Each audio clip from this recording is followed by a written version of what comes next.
Que a graça do Senhor possa tocá-lo, possa encher o seu coração. Que prazer estarmos juntos aqui para mais um tempo onde a palavra de Deus pode encontrar lugar, pode encontrar espaço, né, na minha vida e na sua vida, a fim de nos trazer alento, nos trazer consolo, também trazer para nós exortação, nos apontar o caminho pelo qual nós devemos seguir. Nós temos meditado aqui um pouco em cima do Evangelho de Mateus, no capítulo 1. Eu convido você novamente para abrir a sua Bíblia comigo lá. Mateus capítulo 1, verso de número 18 diz: foi assim o nascimento de Jesus Cristo. Maria, sua mãe, estava prometida em casamento a José, mas antes que se unissem, achou-se grávida pelo Espírito. Por ser José, o seu marido, um homem justo, e não querendo expô-la à desonra pública, pretendia anular o casamento secretamente. Mas depois de ter pensado nisso, apareceu-lhe um anjo do Senhor em sonho e disse: José, filho de Davi, não tema receber Maria como a sua esposa, porque o que nela foi gerado procede do Espírito Santo. Ela dará à luz um filho e você deverá dar-lhe o nome de Jesus, porque ele salvará o seu povo dos seus pecados. E tudo isso aconteceu para que se cumprisse o que o Senhor dissera pelo profeta: a virgem ficará grávida e dará à luz um filho e lhe chamarão Emanuel, que significa Deus conosco. Ao acordar, José fez o que o anjo do Senhor lhe tinha ordenado e recebeu Maria como a sua esposa, mas não teve relações com ela enquanto ela não deu à luz a um filho e lhe pôs o nome de Jesus.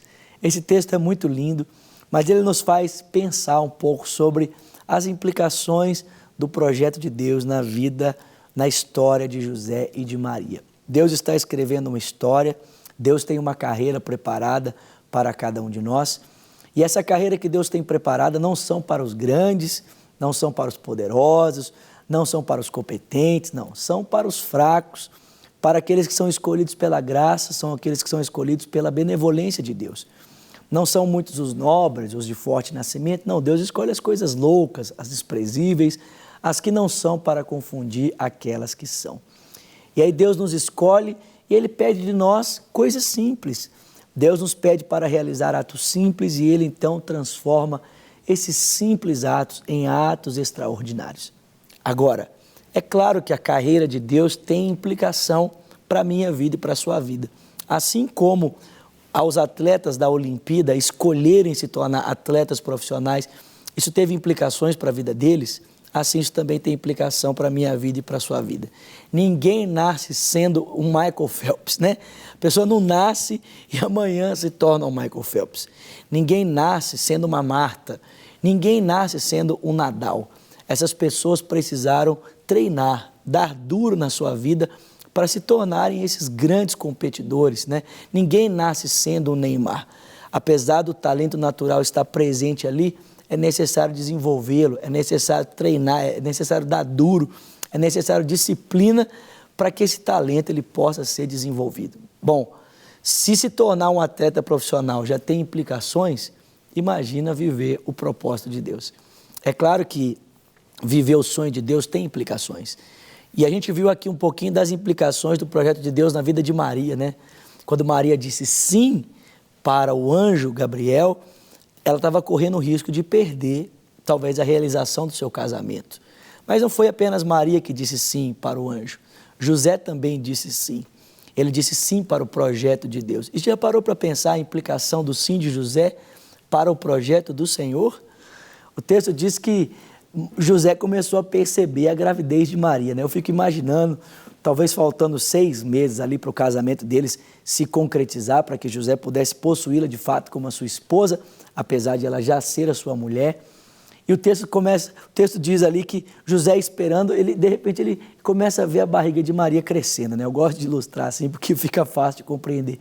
Eu fico imaginando José aproximando de Maria, dizendo: olha, Maria, né? O casamento está chegando, né? Nós teremos aquele momento nosso de intimidade. E eu estou percebendo a sua barriga crescer, Maria. Você podia fazer uma dieta, né? Você podia fazer um jejum, um regime. E Maria olha para José e diz: não, José, não é nada disso. Ele diz: como não, Maria? Para de comer um pouco dessa picanha de cordeiro, né? A picanha de cordeiro está te prejudicando, Maria. A barriga está crescendo. Ela diz, não, José, não é isso. Olha, Maria, então para de comer esses doces de Israel. Acho que você anda andando aí muito pelas tendas dos doces. Para de comer esses doces, Maria. Maria diz, não, não é isso, José. Aí talvez José tenha olhado para ela e falado assim, olha, Maria, então toma um remédio para verme, porque a barriga está crescendo, né? E Maria diz, não, eu estou grávida do Espírito Santo. E o texto diz que naquele momento, José pretendeu anular o casamento secretamente, mas ele foi para sua casa, ele deitou-se e dormiu.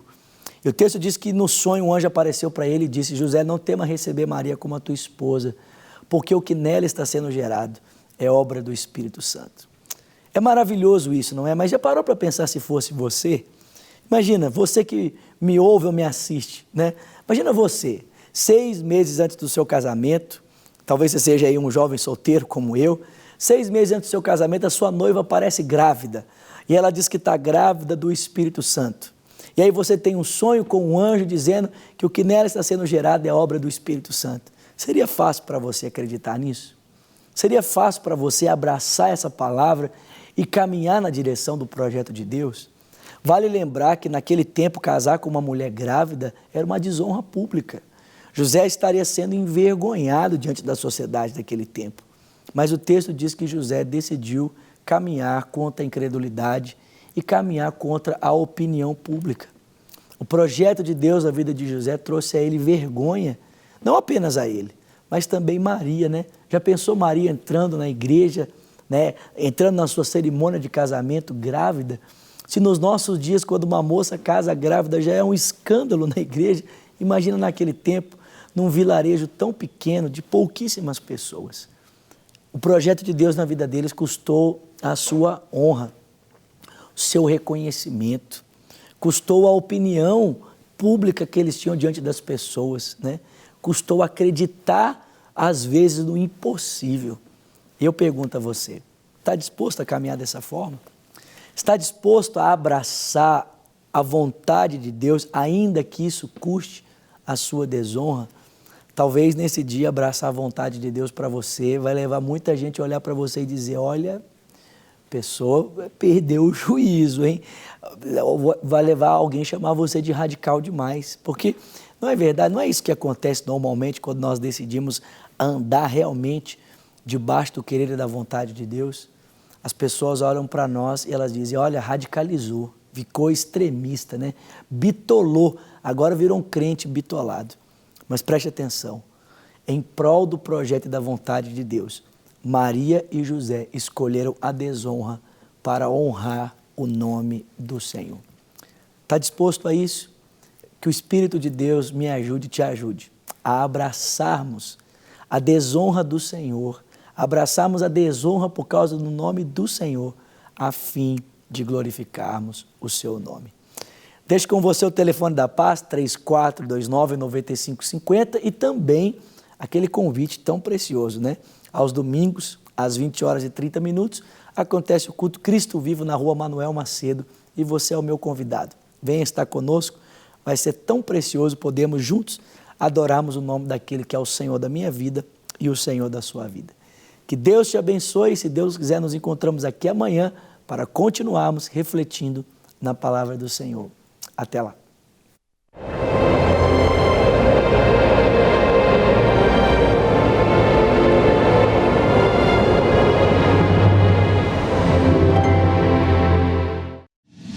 Para receber todas as novidades do canal, inscreva-se e, se curtir o vídeo, clique em gostei. Aproveite para acompanhar a Rede Super nas redes sociais.